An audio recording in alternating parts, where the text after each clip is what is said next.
Ένα αυτοκίνητο, όταν είναι στο ρελαντί, έτσι, ψεκάζει. Δηλαδή ψεκάζει καύσιμο μέσα στον κύριο για να κρατηθεί στο ρελαντί. Έτσι δεν είναι. Δηλαδή, αν έχουμε 100 γραμμάρια βενζίνης σε ένα αυτοκίνητο και το αφήσουμε στο ρελαντί, σε κάποια στιγμή τελειώσει η βενζίνη, θα σβήσει τα μάτια. Τώρα, όταν έχουμε ταχύτητα μέσα και είναι κατηφόρα, είναι ρυθμισμένο δεν ψεκάζει. Από την ηλεκτρονική διαχείριση του κινητήρα.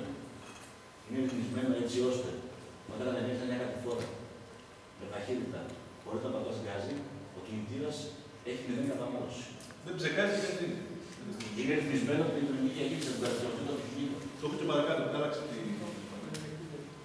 το ηλεκτρονικό εγκέφαλο. Αυτό λέγεται. Επομένως, και στα αυτοκίνητα που έχουμε ηλεκτρονική διαγνώριση ότι έχει ταχύτητα. Τα τελευταίες 20 ετίες αυτοκίνητα. Επομένως, όταν είναι το αυτοκίνητο και μπορεί από μόνο του να κινηθεί, δεν βάζουμε νεκρά. Το αφήνουμε με την τρίτη ταχύτητα. Ξέρω, τρίτη, τέταρτη, πέμπτη ταχύτητα, όποια είναι. Δεν καταναλώνουμε βενζίνη έτσι. Ωραία. Οδηγούμε μέσα στις ταχύτητες. Ωραία. Κατά μέσο όρο η κατανάλωση αυξάνεται με 10%, κατά 10% στην ταχύτητα των 100 χιλιόμετρων και 20% στα 110 σε σχέση με το επίπεδο κατανάλωσης στα 90 χιλιόμετρα την ώρα. Άμα βάλεις αεροδυναμική στο αμάξι. Αν βάλεις αεροδυναμική πίσω. Μειώνει την κατανάλωση. Από μόνο σου. Να πάω κάτω που βάζουν. Αυτό το χρησιμοποιούν τα κατασκευαστές. Τώρα, αν πας σε κάποιον και σου βάλει μια ρατομή πίσω, θα σου πάει χωρίς μελέτη. Χωρίς μελέτη. Συνήθως οι κατασκευαστές αυτοκινήτων χρησιμοποιούν αεροδυναμικά κουμπού για να βάλουν κάποιο εξάρτημα στον αυτοκίνητο.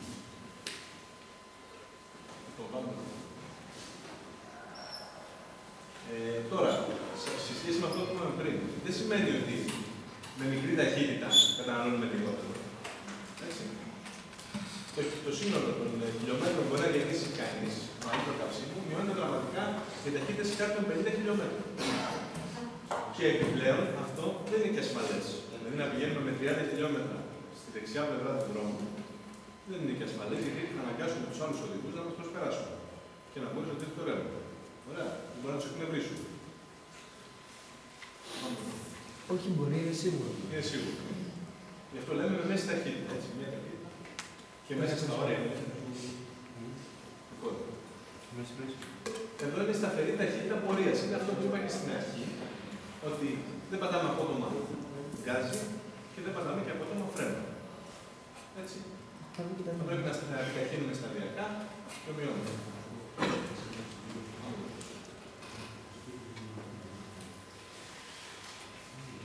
Το ίδιο. Επίσης, απενεργοποίηση της μηχανής και τη λειτουργία στο ρελαντί. Για παράδειγμα, έχουμε σταματήσει μπροστά από τη γραμμή του τρένου. Ωραία. Ξέρουμε ότι θα περάσει το τρένο, θα κάνουμε 3-4 λεπτά. Το καλύτερο που είναι να χρησιμοποιήσουμε το αυτοκίνητο. Μα τι μαλάκα με αυτόν τον τρόπο δεν γεύει καύσιμο, όπως είπαμε και πριν. Πρέπει να τσαντιστώ πολλά. Ρε Γιαννάκη μου, σε παρακαλώ. Άρα, όταν εμείς σβήνουμε. Μην παίζεις όλη την ώρα. Άμα δεν γουστάρεις, βγεις έξω. Θα τα πάρω κρανιομετωπικά. Αυτό το έχω προβλέψει στις κατασκευαστές πλέον και τοποθετούν ένα σύστημα στα αυτοκίνητα που λέγεται Super Start. Όλα αυτά που έχουμε ηλεκτρονική διαχείριση. Όχι, σε όλα τα αυτοκίνητα λειτουργεί αυτό. Όταν σταματήσει όμως ένα φανάρι που δείχνει να σταματήσεις και βάζεις νεκρό και αφήσεις το συμπλέκτη, σβήνει το αυτοκίνητο. Με το που ξαναβαλείς το συμπλέκτη για να βάλεις ταχύτητα, ενεργοποιεί το μόνο του.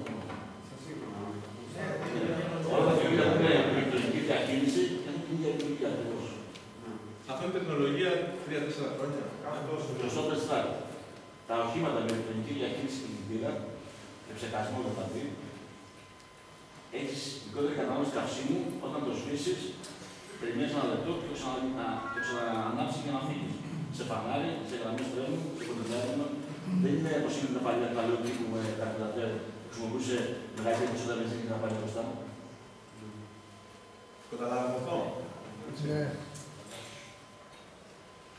Τώρα, σποραδική χρήση κλιματιστικού. Το κλιματιστικό καταναλώνει σημαντική ισχύ και επομένως αυξάνει την κατανάλωση καυσίμου κατά 3-4%. Με λίγα λόγια να ξεπαγιάσουμε. Ναι, θα σου πω και παρακάτω. Και 10% μέσα στην πόλη. Τώρα, σε συνθήκες ταχείας κυκλοφορίας, άμα είσαι στον αυτοκινητόδρομο και πας 100 χιλιόμετρα την ώρα, δεν έχει νόημα να κλείσεις το air condition και να ανοίξεις τα παράθυρα για να μην καταναλώσεις βενζίνη, γιατί ο αέρας που θα μπαίνει μέσα στο αυτοκίνητο με τα 100 χιλιόμετρα που θα πηγαίνεις εσύ, θα το σπρώχνει πίσω το αυτοκίνητο και θα ζορίζεται το αυτοκίνητο και θα καταναλώνει περισσότερο καύσιμο. Αυτό το κάνουμε μέσα στην πόλη. Έτσι, μόνο. Οι ταχύτητες μικρές, θέλω 40, 50, 60 χιλιόμετρα. Όταν βγαίνουμε σε ταξίδι, είναι προτιμότερο να κλείσουμε όλα τα παράθυρα, να εμποδίζουμε τον αέρα να μπει μέσα, έτσι, και ο αέρας να φεύγει από το όχημα και να βάζουμε να κολλήσουμε. Τώρα, μετά την οδήγηση, τι πρέπει να κάνουμε. Είναι το θέμα της συντήρησης. Η συντήρηση βελτιώνει και το διατηρεί τις διανυόμενες αποστάσεις μεταξύ των εφοδιασμών, μειώνει την ρήπανση του περιβάλλοντος, μειώνει το κόστος των επισκευών και παρατείνει τη διάρκεια ζωής του κινητήρα. Στο βιβλίο του κατασκευαστή του αυτοκινήτου αναφέρεται κάθε πόσα χιλιόμετρα πρέπει να αλλάζουμε τις δίποτες και τα λάδια και το μουσί και όλα τα.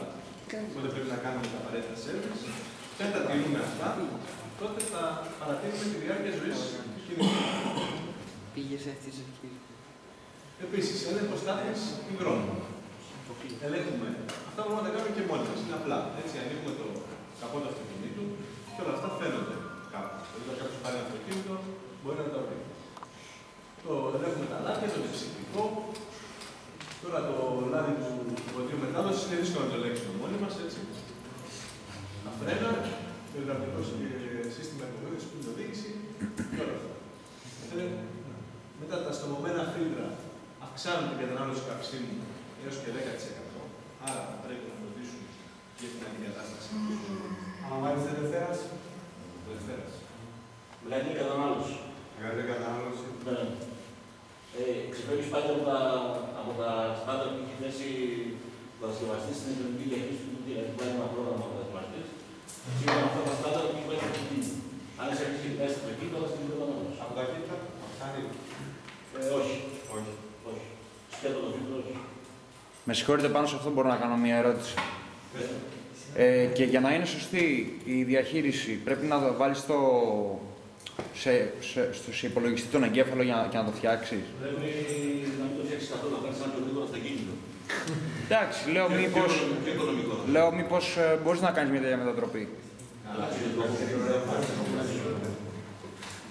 Είναι πολύ λίγα τα συστήματα που είναι πιστοποιημένα από τους κατασκευαστές αυτοκινήτων και τα οποία έχουν αρκετά μεγάλο κόστος.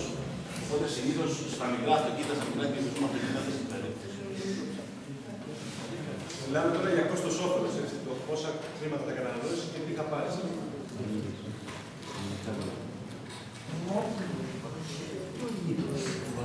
Επίσης, η καθαρότητα κλιματικού παρατείνει τη διάρκεια ζωής του κινητήρα. Δηλαδή, τα λάδια αυξάνει την απόδοση, μειώνει την κατανάλωση καυσίμου και την περιβαλλοντική επιβάρυνση. Το λάδι ψύχει και το κινητήρα εκτός από το να το κυμαίνει και απομακρύνει όλα τα σαν καθαρσίες. Περνάει μέσα από το φίλτρο, το φιλτράρι, όπως είναι καλό. Ανταλλάζουμε τα λάδια, όπως λέει ο κατασκευαστής, στα χιλιόμετρα δηλαδή, που λέει. Τώρα, για να κλείσουμε, τι μπορούμε να κάνουμε για να εξοικονομήσουμε χρήματα και να εξοικονομήσουμε το περιβάλλον. Αγοράζουμε ένα ενεργειακά οικονομικό όχημα. Δηλαδή, όταν πάμε να επιλέξουμε το αυτοκίνητο που θέλουμε να πάρουμε, θα έχουμε στο μυαλό μας αυτό. Δηλαδή, θα μας απασχολεί, εκτός από τη μονοπιά ή από κάποια χαρακτηριστικά, μας απασχολεί και η κατανάλωση. Αναφέρεται σε κάθε. Είναι εύκολο, δεν μπορείτε να το βρείτε, πόση κατανάλωση έχει μέσα στην πόλη και εκτός πόλης. Επομένως, αν επιλέξουμε ένα αυτοκίνητο με λίγα κυβικά και με μικρή κατανάλωση, θα το βρούμε μπροστά μας. Μετά,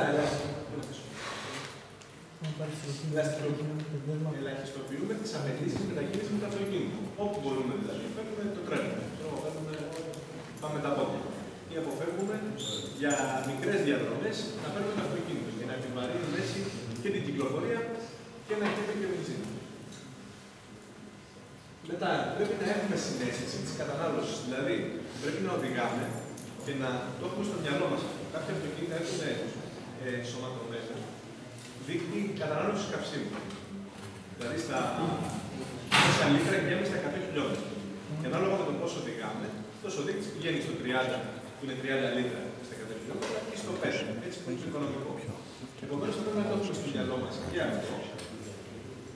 Και να οδηγάμε όλα αυτά τα συμβουλές που πάμε. Και το τρίτο, το τέταρτο, ότι συντηρούμε το όχημά μας. Κάνουμε αυτό που λέει ο κατασκευαστής, τα σέρβις, και όλα αυτά πρέπει. Τώρα,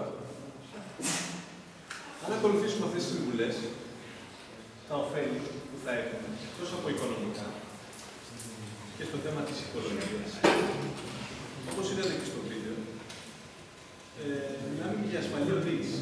Και όταν λέμε ότι δεν ξεπερνάω, οδηγώ με μέση ταχύτητα, αποφεύγω το φρενάζι, αποφεύγω την απόφευκτη επιτάχυνση, μιλάμε και για ασφάλεια. Επομένως, εκτός από οικονομία και προστασία του περιβάλλοντος, έχουμε και ασφαλή οδήγηση. Εδώ έχει κάποια site που μπορείτε να πάρετε πληροφορίες σχετικά με αυτό. Αυτά τα δύο site. Εγώ πάντως έχω να πω δύο πράγματα. Το ένα είναι ότι με βάση αυτά που μας είπατε περί οικονομικής οδήγησης, ένας βασικός παράγοντας που δεν μπορείς να έχεις οικονομία είναι αυτό που υπάρχει στην Ελλάδα τα τελευταία 2 χρόνια. Γιατί όλα αυτά τα σέρβις, τα λάδια και όλα αυτά κοστίζουν πια πολύ. Και το δεύτερο, εγώ προσωπικά κατάλαβα γιατί η Αθήνα πήγαινε έλα μου κοστίζει 100 ευρώ. Δεν κάνω τίποτα από αυτά. Δεν μπορώ να οδηγήσω έτσι, όπως λέτε. Με τίποτα. Δεν μπορώ, δεν ξέρω. Όχι, μιλάω ειλικρινά. Εγώ, αυτά είναι πολύ σωστά που λέτε. Δεν μπορώ να... και οροφή ανοιχτή και παράθυρα και air condition και όλα. Και τώρα κατάλαβα γιατί κοστίζει και τόσο το ταξίδι. Ένα πράγμα, αυτό που είδαμε. Εγώ δεν λέω να πάτε και να τα κάνετε όλα αυτά. Έτσι, δεν έγινε. Όχι, δεν εννοούσα αυτό. Το λέω για ποιο λόγο. Γιατί πιστεύω ότι όλα αυτά είναι σωστά, όντως, αλλά προϋποθέτουν από μικρός να τα μάθεις. Γιατί δυστυχώς εγώ βλέπω ότι η οδήγηση είναι όπως μάθεις μικρός, έτσι, δηλαδή σε πολύ μεγάλη ηλικία αλλάζεις πιθανόν τρόπο. Από αυτά όμως που είπαμε, ο καθένας μπορεί να πάρει το φεύγει. Δηλαδή, και τα λάστιχα με τα ελέγχεις. Εγώ το παράδειγμα, δεν έκανα ποτέ τα λάστιχα. Έτσι, μέχρι να ασχοληθώ με αυτή τη δουλειά και να μάθω κάποια αυτά τα πράγματα, δεν τα λάστιχα, δεν τα έλεγα ποτέ. Είναι το προσάνθρωπο. Λοιπόν, αυτό το πράγμα να κάνετε, θα γίνεται μείωση της κατανάλωσης. Είναι σημαντικό δηλαδή. Σαν νοοτροπία. Έτσι, ο καθένας μπορεί να πάρει ό,τι θέλει. Θέλετε, παιδιά, για ακούστε με λίγο. Καταρχήν, έτσι λίγο να το κλείσω.